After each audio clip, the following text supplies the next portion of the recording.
마태복음 13장 47절부터 58절의 말씀 한 절씩 교독하도록 하겠습니다. 하나님의 말씀을 머릿속에 그림을 그리면서 같이 읽었으면 좋겠습니다.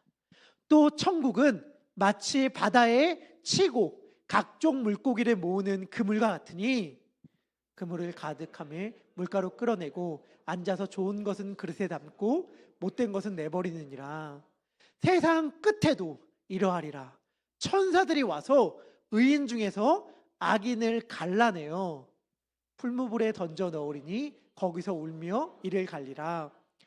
이 모든 것을 깨달았느냐 하시니 대답하되 그러하오이다. 예수께서 이르시되 그러므로 천국의 제자된 서기관마다 마치 새것과 옛것을 그 곳간에서 내오는 집주인과 같으니라. 예수께서 이 모든 비유를 마치신 후에 그곳을 떠나서 고향으로 돌아가사 그들의 회당에서 가르치시니 그들이 놀라 이르되 이 사람의 지혜와 이런 능력이 어디서 났느냐. 이는 그 목수의 아들이 아니냐. 그 어머니는 마리아, 그 형제들은 야고보, 요셉, 시몬, 유다라 하지 않느냐. 그 누이들은 다 우리와 함께 있지 아니하냐. 그런즉 이 사람의 이 모든 것이 어디서 났느냐 하고 예수를 배척한지라.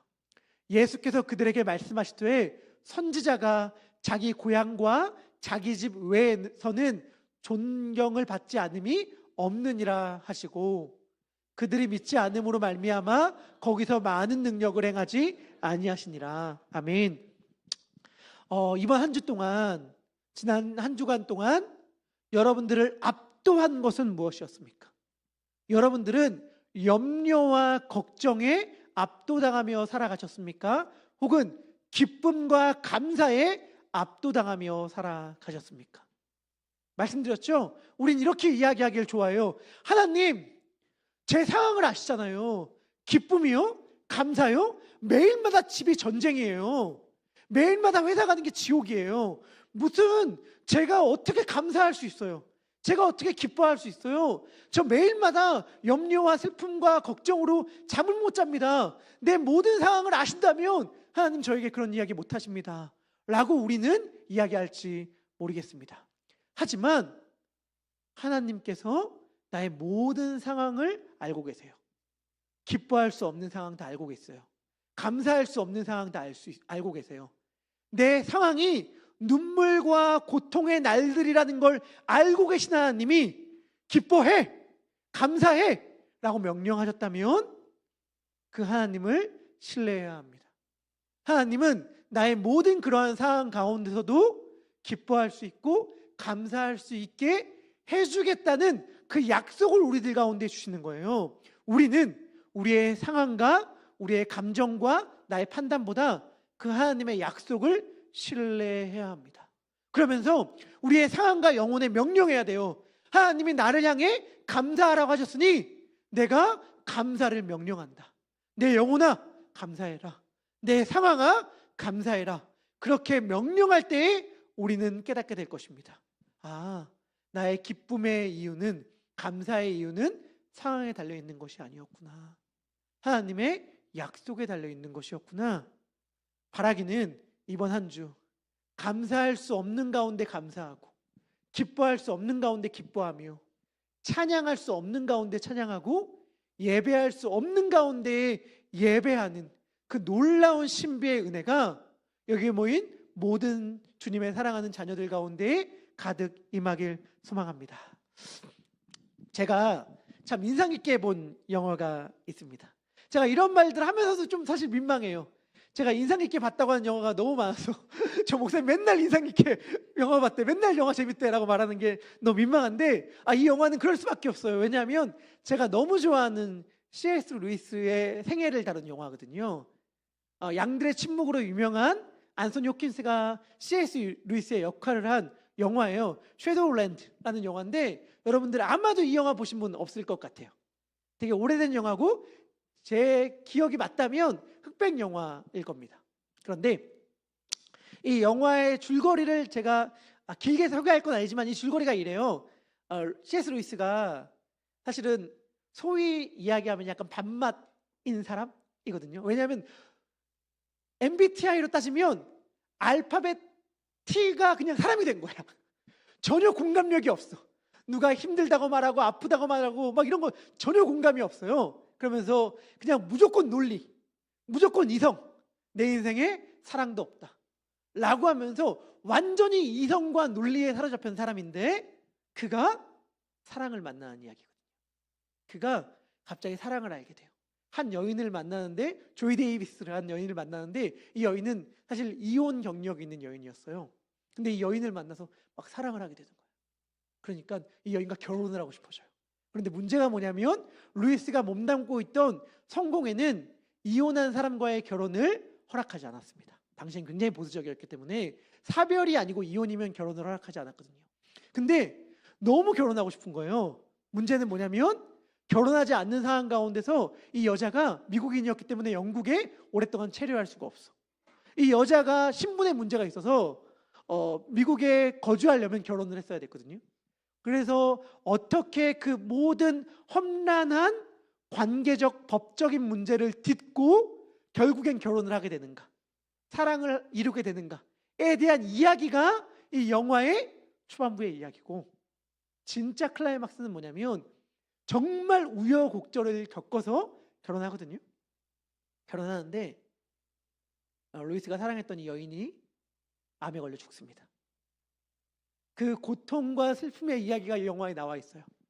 정말 논리밖에 몰랐던 그 주인공이 나중에 사랑하는 여인을 먼저 하늘나라에 떠나보내고 어린 아이를 안고 펑펑 우는 장면이 나오는데 얼마나 가슴이 아픈지 모릅니다.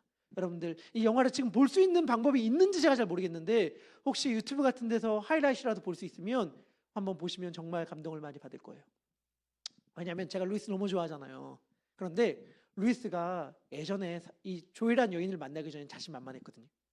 그래서 막 사람들이 고통에 대해 질문할 때 막 고통이 어떤 의미가 있는지, 고통이 얼마나 우리에게 유익인지, 고통이 얼마나 우리를 성장시키는지를 막 자신감 있게 외칩니다. 고통의 문제 이런 책들을 보면요, 얼마나 그 필체가 자신감이 넘치는지 몰라요. 고통은 귀먹은 세상에 우리들에게 외치는 하나님의 메가폰입니다 라고 하면서 고통이 얼마나 우리들에게 필요한지를 막 역설해요. 그런데 사랑하는 여인이, 아내가 죽자 루이스가 완전히 무기력증과 슬픔에 사로잡혀요. 더 이상 그렇게 힘있게 얘기하지 못해. 그때 자기의 마음을 굉장히 슬픔 가운데 있는 마음을 적어나간 책이 한국말 제목으로는 헤아려 본 슬픔이란 책이거든요. 자기의 이름으로 책을 내지도 못했어요. 필명으로 책을 냈는데 그때 자기의 감정을 표현했던 게 아직도 기억에 많이 남아요. 뭐라고 루이스가 얘기했는가? 슬픔이 개 이름이라고 그 누구도 나에게 알려주지 않았다. 모든 게 귀찮아진다. 면도하는 것도 귀찮고 씻는 것도 귀찮고 아침에 일어나는 것도 귀찮다. 이러면서 슬픔에 사로잡힌 사람이 얼마나 감정적 격동을 겪는지를 이전의 루이스라면 조금도 상상할 수 없는 표현으로 이야기를 한단 말이죠. 슬픔이 공포라고 그 누구도 나에게 이야기해 주지 않았다.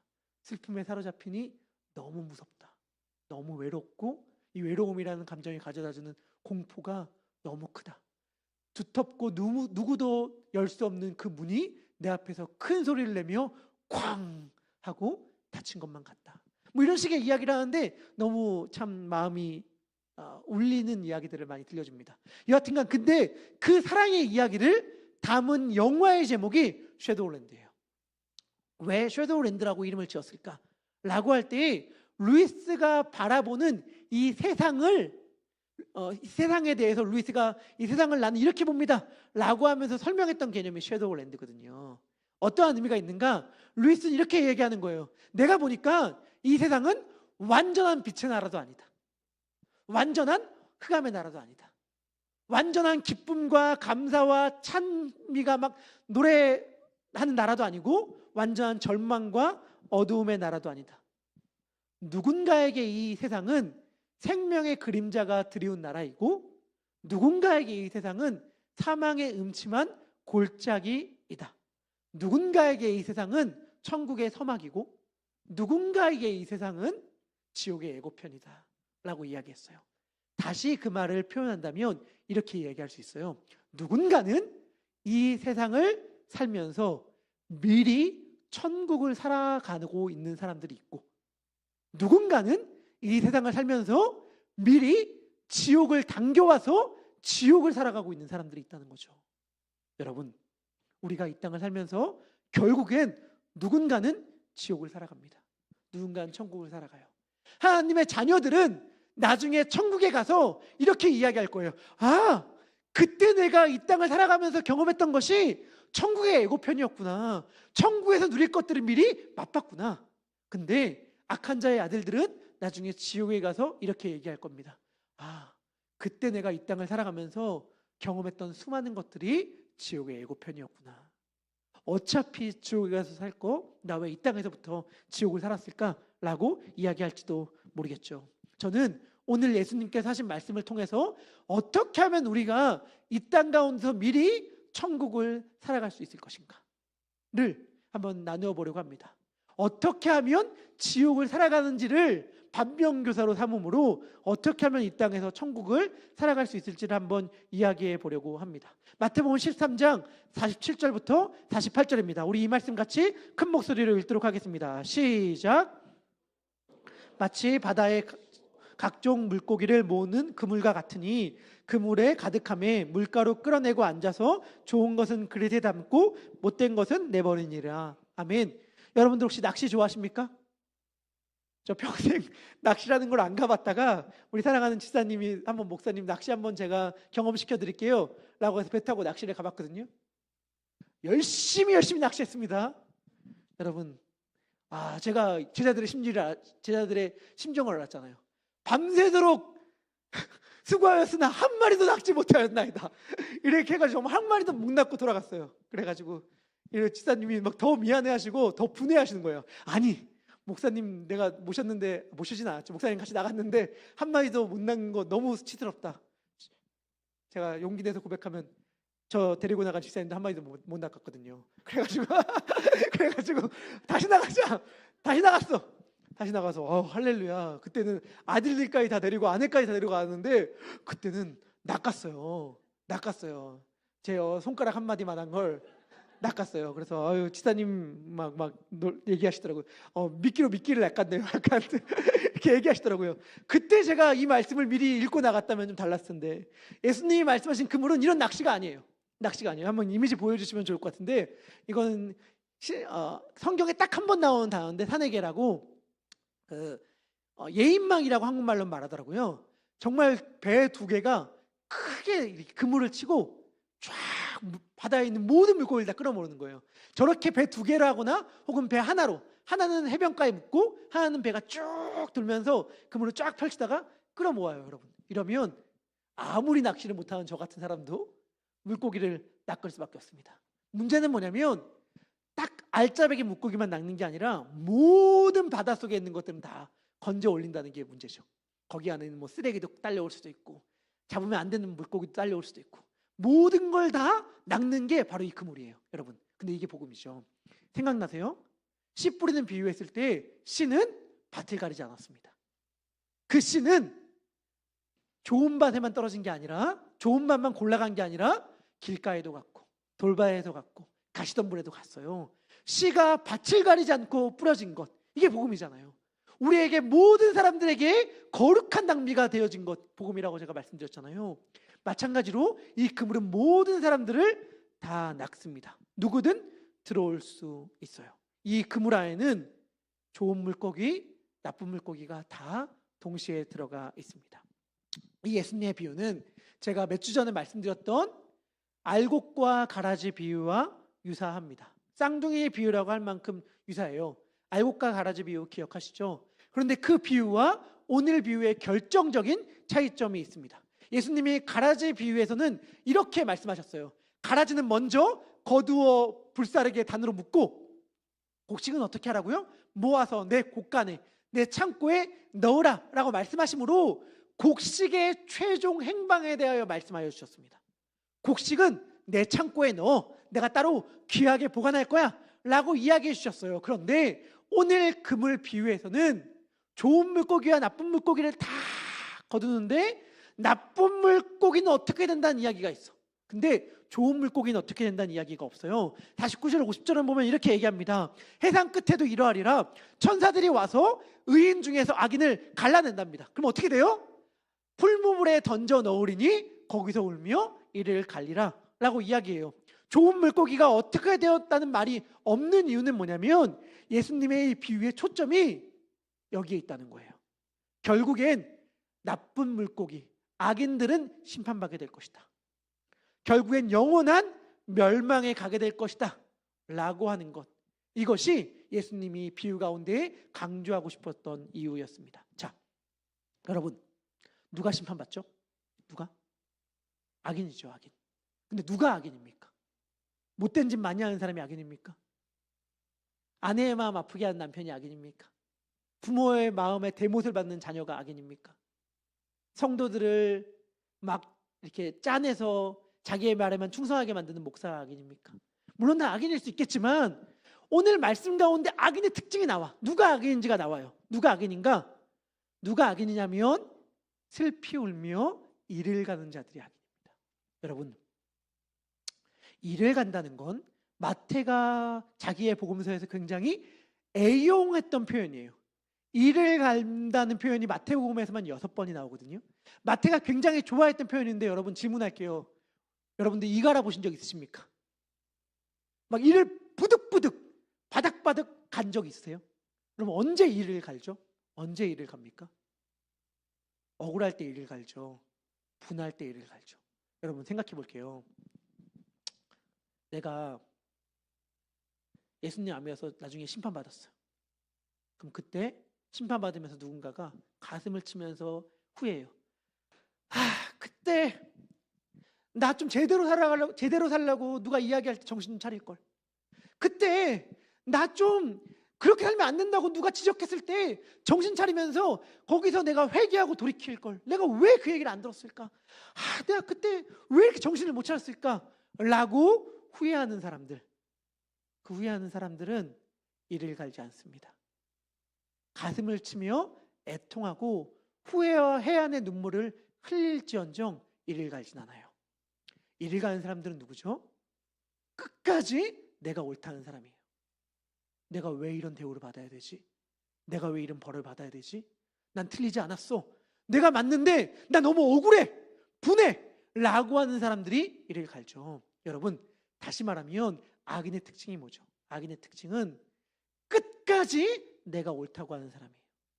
끝까지 내가 옳아, 나는 맞아. 그리고 나의 삶의 모든 에너지를, 나의 삶의 모든 힘을 내가 옳다는 데에만 증명하려고 하는 사람이 악인이에요. 여러분, 지금 이 순간에도 그렇게 살아가는 사람들 있죠. 내가 옳아야만 직성이 풀리는 사람들. 내가 맞아, 내가 틀리지 않았어, 내 주장이 맞아 라고 하면서 목소리를 끝까지 높이는 사람들, 이러한 사람들을 저는 이렇게 표현하고 싶습니다. 지옥을 미리 당겨와서 살아가고 있는 사람들. 여러분, 내가 옳다는 주장을 끝까지 계속하는 사람들의 삶 가운데는 평화가 있을 수 없습니다. 천국은 샬롬 평화의 나라잖아요. 그런데 그렇게 주장하는 사람들은 결코 평화가 있을 수 없어요. 여러분들 한번 떠올려 보세요. 배우자와의 관계 가운데서, 자녀와의 관계 가운데서, 이웃과의 관계 가운데서 내가 무조건 맞아, 내가 어떻게든 옳다, 그래 당신이 맞습니다 라는 이야기를 들어야만 되겠어 라고 이야기하며 주장하며 사는 사람들은 결코 그의 삶 가운데 평화가 없습니다. 평화가 없다는 것은 지옥을 살아가고 있다는 이야기죠. 자기가 잘못이 무엇인지 모르고 억울하며 끝까지 내가 옳다는 것을 주장하는 사람들이 가는 곳, 그것이 지옥이에요. 지금도 여러분, 지금도 지옥에는 회개가 없어요. 지옥에는 여전한 분함과 억울함만 있습니다. 내가 왜 여기 왔어? 나 잘했어 라는 말들이 계속 울려 퍼지는 곳, 이곳이 풀무불이고 이곳이 지옥이에요. 혹시 여러분들은 여러분들의 삶 가운데에, 가정 가운데에, 여러분들의 삶의 터전 가운데에 이 지옥을 미리 당겨와서 살아가고 있지는 않습니까? 반대로 그러면 천국은 뭘까? 중요한 것이 있어요. 세상 끝날 때에 천사가 와서 물고기들을 가른다고 예수님이 말씀하잖아요. 그러면 그 가르기 전에 세상 끝 전에 물고기에 좋은 물고기, 나쁜 물고기가 가득 찬 그 시간은 언제죠? 그 시간?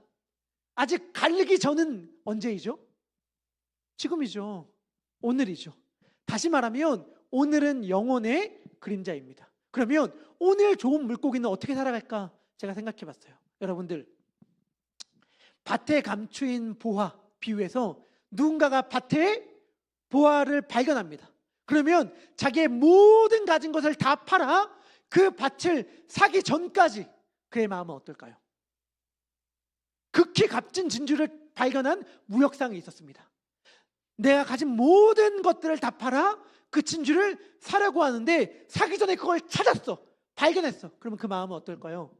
물론 최종적으로 내 손에 들어오기 전까지는 불안할 수도 있고 두려울 수도 있지만, 그럼에도 불구하고 그의 마음 가운데는 이미 미리 찾아온 기쁨으로 가득 찰 거예요.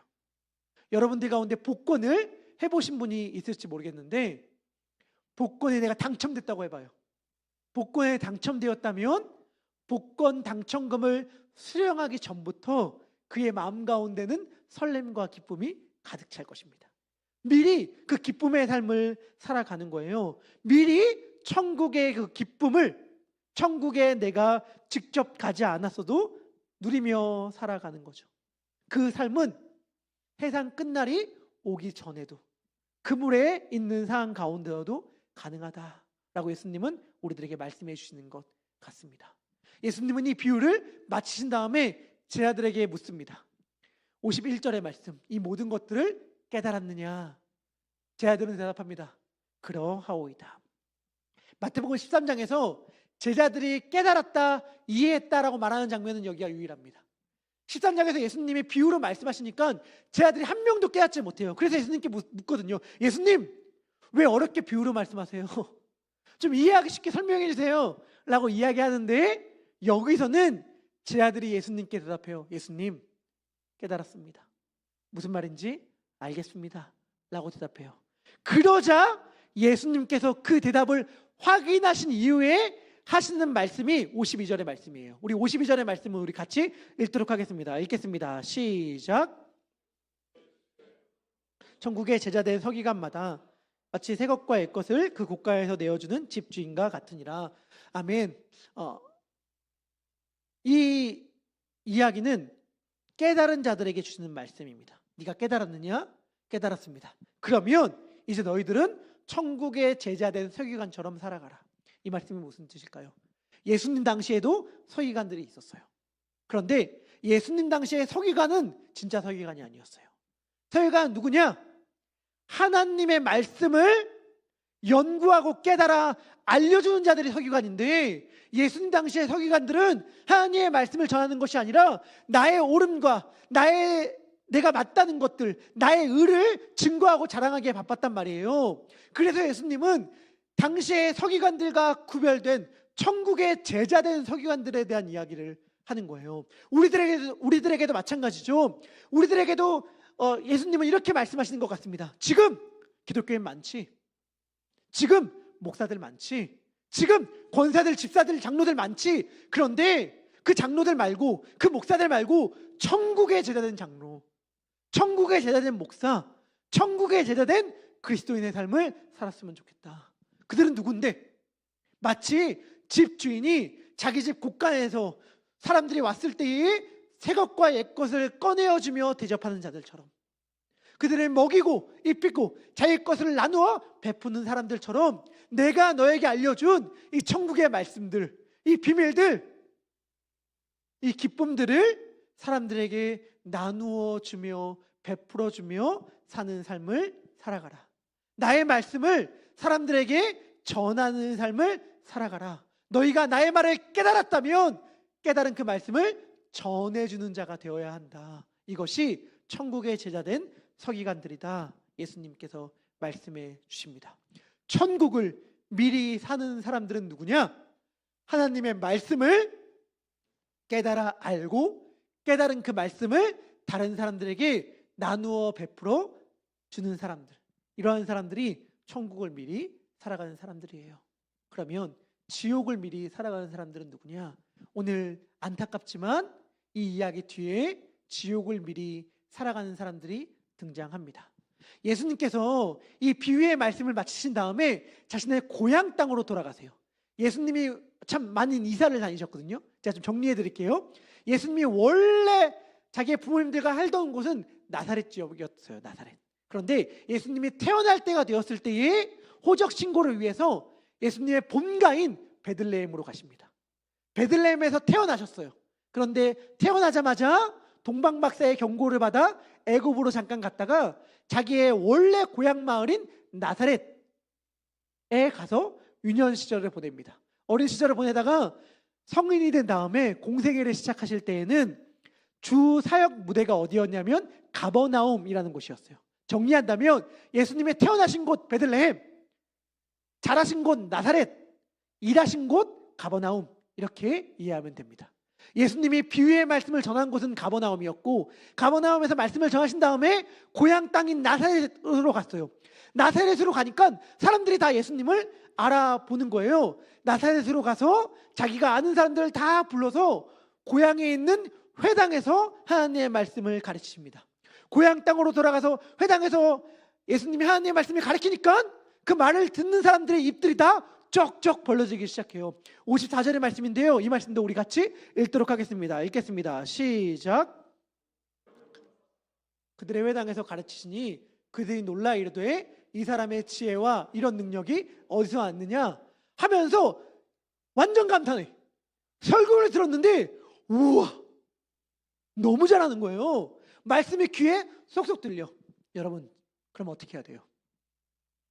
어떻게 해야 돼요? 하나라도 더 알려주세요. 더 가르쳐주세요. 더 이야기해주세요. 라고 해야 되잖아요. 그런데 그렇게 하지 않아요. 놀랐으면 귀를 기울이고 더 새겨 들어야 하는데 귀를 닫습니다. 왜일까요? 왜냐하면 그들은 예수님에 대하여 안다고 생각했거든요. 여러분, 우리는 굉장히 많은 경우에 안다고 생각해서 모르고, 본다고 생각해서 못 보죠. 물건을, 우리가 잃어버린 물건을 찾을 때 많은 경우에 잘 못 찾는 이유가 뭐죠?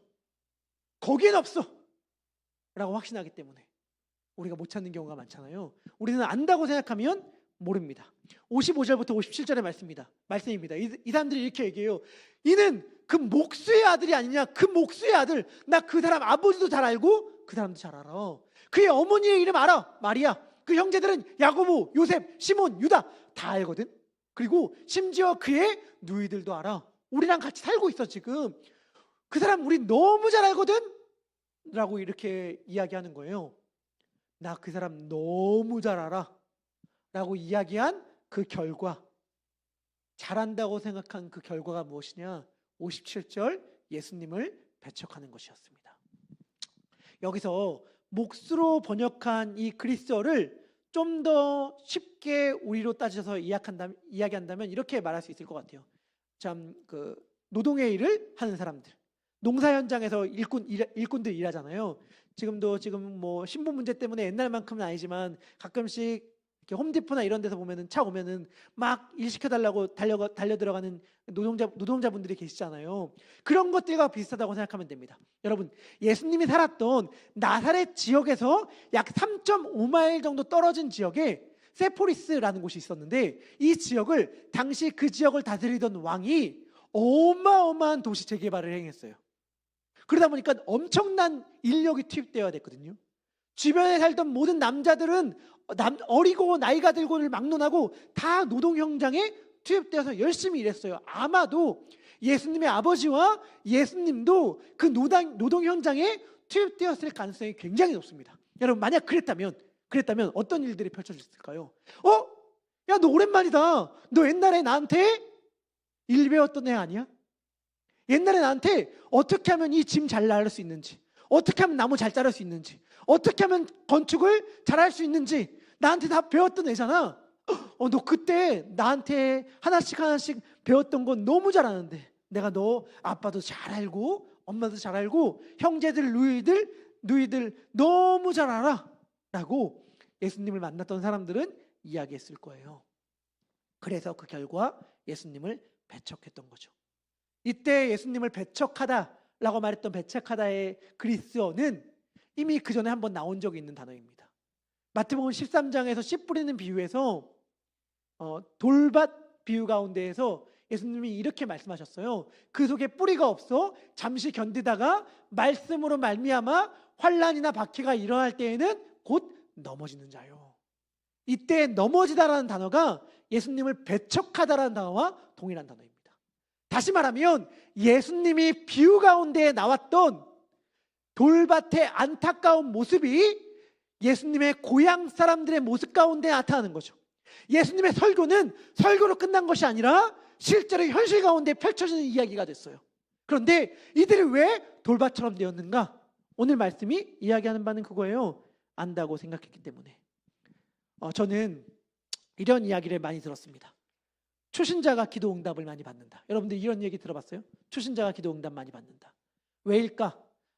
저는 이렇게 설명을 들었거든요. 처음에는 하나님이 믿음을 주시기 위하여, 믿게 하시기 위하여 기도를 마음껏 왕창 다 들어주신다. 어떤 기도라도 다 들어주신다. 마치 애굽 땅에서 10가지 재앙을 행하여 주셨던 것처럼 초신자의 기도할 때 막 다 들어주신다. 그러다가 애굽을 나오면 광야 생활이 시작되듯이 신앙의 성장을 위하여 하나님께서는 어느 순간부터는 기도의 응답이 옛날처럼은 되지 않게 하신다. 이런 이야기 많이 들었거든요. 저는 그 말이 맞는 말이라고 생각합니다. 하지만 다른 측면도 있다는 걸 알게 되었어요. 다른 측면은 뭐냐? 처음 믿으신 분들은 모르기 때문에 들으려고 합니다. 뻔하다고 생각하는 게 없어요. 들어서 알게 돼요. 그래서 변화가 일어납니다. 하지만 신앙생활을 오래 하신 분일수록 안다고 생각해서 안 들어요. 뻔하다고 생각해서 귀를 기울이지 않고 그 결과 모르게 되는 거예요. 여러분, 제가 자주 얘기 드리잖아요. 우리들은 우리를 뻔하다 생각하는 사람들을 좋아하나요? 누군가가 저를 향해 이야기합니다. 목사님 너무 뻔해. 목사님 너무 쉬워. 목사님 이렇게 하면 다 통해. 야, 목사님 그렇게 말하면 목사님한테는 안 통하고 이렇게 말하잖아, 이렇게 하잖아. 그럼 목사님 무조건 먹히니까 앞으로는 이렇게 해 라고 이야기하는 걸 내가 듣게 됐어. 듣게 되면 여러분, 제가 그렇게 저를 대하는 사람들에게 호락호락하게 당하겠습니까? 제 속으로 이런 마음이 들지 않겠어요? 나 그렇게 쉬운 남자 아니거든. 나 그렇게 뻔한 남자 아니거든. 이런 생각 들지 않겠어요? 여러분들 누가 뻔한 사람을 좋아해요? 여러분, 근데 하나님은요? 우리는 신앙생활을 오래 할수록 하나님을 너무 뻔하게 생각해요. 하나님을 너무 뻔하게 생각해요. 그래서 우리도 모르게 이렇게 얘기해요. 아니 하나님, 이렇게 해줘야 되는 거 아니에요? 아니 하나님, 이렇게 행동해야 되는 거 아닙니까? 라고 하면서 나의 계획과 나의 계산 그대로 하나님이 반응하는 걸 당연하게 생각해요. 그런데 여러분, 하나님이 뻔하신 분이십니까? 하나님이 그렇게 작으신 분이에요? 우리가 하나님을 온전히 이해했다, 온전히 파악했다, 다 알았다 라고 말씀하실 수 있는 분인가요? 그런데 우리는 마치 그렇게 말할 수 있는 것처럼 살아가죠. 교회를 오래 다닐수록, 성경에 대해 많이 안다고 하는 사람일수록 하나님에 대해 이미 다 안다는 전제를 가지고 살아가요. 그래서 우리가 성장하지 못하는 겁니다. 어떤 사람들은 이 회중의 자리에 앉아서 설교를 판단하죠. 그래서 설교에 대해 설명을 들었을 때 저 설명 들어봤던 설명이야. 저 설명 나도 이미 알고 있는 설명인데 난 저 해석이 아니고 다른 해석을 더 선호해. 저 해석은 이러한 문제점을 갖고 있거든. 이라고 앉아서 설교를 듣는 사람들이 있습니다. 저예요, 저. 제가 그랬습니다. 제가 회중의 자리에 앉아서 목사님들의 설교를 들을 때마다 그렇게 설교를 듣곤 했어요. 저 목사님 저렇게 해석하시는구나. 목사님 저렇게 설명하시는구나. 맞아. 저런 말씀은 저렇게 해석하는 게 맞지. 다르게 설명하는 목사님도 있는데 그 목사님보다는 더 낫네. 라고 하면서 목사님이 말씀을 전할 때에 그 성경 구절에 대한 굉장히 다양한 머릿속의 해석들을 쫙 훑습니다. 그리고 저 목사님은 저렇게 말씀을 설명하시는구나 라고 이해해요. 그리고 설교가 끝나고 예배가 끝나면 자리에서 일어나서 돌아갑니다. 그 예배는 저에게 어떠한 성장도 변화도 가져다 주지 못합니다. 그냥 머릿속에서 쳇바퀴 돌듯 내가 아는 이야기들만 생각하고 내가 아는 것들만 그냥 맴돌아서 빙글빙글 돌다가 돌아가게 되는 것이죠. 그런데 제가 생각을 바꾸게 되었어요. 여러분, 말씀을 보니까요. 구약도 그렇고 신약도 그렇고 하나님께서 하나님을 알지도 못하고 예수님을 믿지도 않는 사람들의 입을 통해서 하나님의 뜻을 알려주더라고요. 하나님께서 하나님의 이야기를 하나님을 안 믿는 사람, 아니 예수님의 원수를 통해서도 진리를 선포하시더라고요. 그렇다면 제가 깨닫게 된 것, 어쩌면 하나님은 내가 동의하지 않는 해석과 설명을 통해서라도 지금 나에게 말씀하고 싶은 게 있으시구나. 하나님께서 내가 꼭 깨달았으면 하는 것, 내가 꼭 들어야만 하는 이야기가 있으시구나. 그래서 지금 나에게 이 이야기를 듣게 하고 계시는구나 라고 생각하게 되었고, 그러니까 모든 예배가 나에게 무언가 하나님께서 하시는 말씀이 있다는 것을 깨닫게 되는 의미 있는 예배가 되더라고요. 그럴 때 우리는 예배 가운데의 변화와 성장을 경험하게 되는 것입니다. 예수님의 고향 사람들은 믿지 않음으로 거기서 많은 능력을 경험할 수 없었습니다. 예수님께서 그곳 가운데 많은 능력을 경험하지 못했다는 말은 그곳 가운데에 천국이 펼쳐지지 못했다는 뜻이에요. 예수님의 고향 사람들은 천국의 능력을 경험하지 못했습니다. 안다고 생각해서 몰랐기 때문입니다. 믿으려고 했던 사람들, 예수님께 드리려고 했던 사람들은, 예수님께 배우려고 했던 사람들은 천국의 능력을 경험하며 살아갑니다. 바라기는 우리 사랑하는 더베델의 성도님들과 함께 여기 이 자리에 있는 모든 분들은 예수님께 날마다 드림으로 천국의 능력을 경험하며 살아가기를 축복합니다. 말씀을 마무리합니다. 요즘에 그런 영상이 있더라고요. 어떤 영상이냐면 10년 전에 나에게 10년 후에 내가 이야기하는 컨셉으로 영상 촬영을 한 것들이 유튜브에 종종 있더라고요.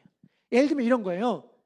10년 전에 나에게 누군가가 이야기합니다. 야, 너 오늘부터 달리기 연습 열심히 하잖아? 그럼 10년 후에는 마라톤 풀코스를 뛸 수 있어. 마라톤 풀코스를 4시간 안에 들어올 수 있어. 라고 이야기를 하는 거예요. 10년 전에 내가 대답하죠. 말도 안 돼. 나 지금 지 앞에 나가서 10분 뛰는 것도 힘겨워하는데? 라고 이야기를 하는데 10년 후에 내가 아니야. 너 지금 용기를 내서 할 수 있다고 믿음을 가지고 뛰잖아. 10년 후에는 진짜로 마라톤 풀코스 뛸 수 있다니까. 이렇게 이야기하는 컨셉, 여러분들 보신 적 있는지 모르겠는데 그런 컨셉으로 영상을 찍은 걸 보게 되었어요. 너무 흥미롭더라고요. 우리 교회를 통해서도 그렇게 얘기하는 영상이 가능하겠다 싶다는 생각도 했습니다. 10년 후에 우리 교회가 지금 우리 교회에게 이야기한다면 뭐라고 이야기할까? 막 생각이 되지 않겠어요? 지금 우리 교회는 이런데 야, 10년 후에 이렇게 된다니까 열심히 믿고 기도하며 나아가봐, 이렇게 얘기할 수 있겠죠. 여러분, 만약에 여러분들이 대학생일 때에 여러분들을 만날 수 있다면 뭐라고 이야기해주고 싶으세요? 그때 아르바이트에 정신없고 공부도 잘 집중되지 않고 신분도 불확실하고 미래도 보이지 않아서 하루하루를 힘겹게 살아가고 있던 대학생인 나에게 지금 말을 할 수 있다면 여러분들 뭐라고 이야기하시겠습니까? 아이를 지금 막 낳습니다. 막 육아가 너무 힘겨워요. 하루하루가 육아 때문에 너무 지치고 너무 고통스러워. 그런데 세월이 한참 지나서 그 아이가 중학생이 되고 고등학생이 되고 대학생 자녀가 되고 이제 결혼까지 하게 될 나이가 된 내가 아이를 막 낳아서 힘겨워하고 있는 과거의 나를 볼 수 있다면 여러분 뭐라고 말씀드리고 싶으십니까? 여러분들이 살면서 우리 모두 다 그런 경험들 있죠? 인생이 끝난 것 같은 경험들. 내 인생 끝났어. 난 완전히 망가졌어. 난 완전히 끝장났어. 더 이상 발전될 가능성이 없어. 나 인생 여기까지인가 봐. 라고 했던 순간들 여러분들의 삶 가운데 크고 작게 있었을 줄 알아요. 그때의 나. 진짜 인생을 놓아버리고 싶었고 포기하고 싶었고 모든 게 끝장났다고 이야기했던 나에게 지금의 내가 한마디를 할 수 있다면 여러분들 뭐라고 말씀하고 싶으셔요? 이렇게 얘기하고 싶으시지 않으세요? 사라져서 고마워. 그때 충분히 너 포기할 수 있었는데 충분히 너 모든 게 끝났다고 생각하고 놓아버릴 수 있었는데 그때 안 놓고 잘 견뎌주고 버텨줘서 고마워. 괜찮아. 시간 지나간다. 이 시간 아무리 힘들어도 조금만 버티잖아. 조금만 견디잖아. 그러면 반드시 너 좋은 날이 와. 지금 이 날들 언제 그랬냐 싶을 정도로 빛난 날이 오니까 조금만 버텨줄래? 조금만 견뎌줄래? 라고 지금의 여러분들이 그때 여러분들을 바라보면서 이야기하지 않겠어요? 여러분, 그렇다면 100년 후에, 아니 50년 후에 내가 주님의 품에 안겨 있다고 생각해 보세요. 100년 후에 주님의 품에 안겨 있는, 50년 후에 주님의 품에 안겨 있는 내가 지금의 나를 향해 한마디를 한다면 뭐라고 이야기할 것 같아요? 지금 내가 너무 하루하루가 힘들고 막막하고 눈물 나고 절망 가운데 진짜 너무 고통스럽다 라고 이야기하고 있다면 100년 후에 주님의 품에 안겨 있는 나는 지금의 그런 나를 보면서 뭐라고 이야기할까요? 만약에 우리가 그 음성을 지금 미리 들을 수 있다면 우리는 오늘 천국을 살아낼 수 있을 것입니다. 우리가 그 음성을 미리 듣고 그 음성을 신뢰함으로 살아낼 수 있다면 우리는 내 하루가 아무리 힘겹고 무겁다 하더라도 천국을 살아낼 수 있을 거예요. 예수님은 우리에게 이미 천국을 선물해 주셨습니다. 오늘이라는 포장지에 싸서 우리 모두에게 천국을 살아낼 수 있도록 선물해 주셨어요. 바라기는 미리 천국의 품에 가서 안식을 누리고 있는 내가 오늘날 뭐라고 말할지를 생각하고 상상함으로 오늘 나의 삶 가운데에 주님이 허락하시는 천국과도 같은 삶들을 누리는 모든 더베델의 성도님들이 되기를 축복합니다. 우리 함께 그러한 믿음을 담아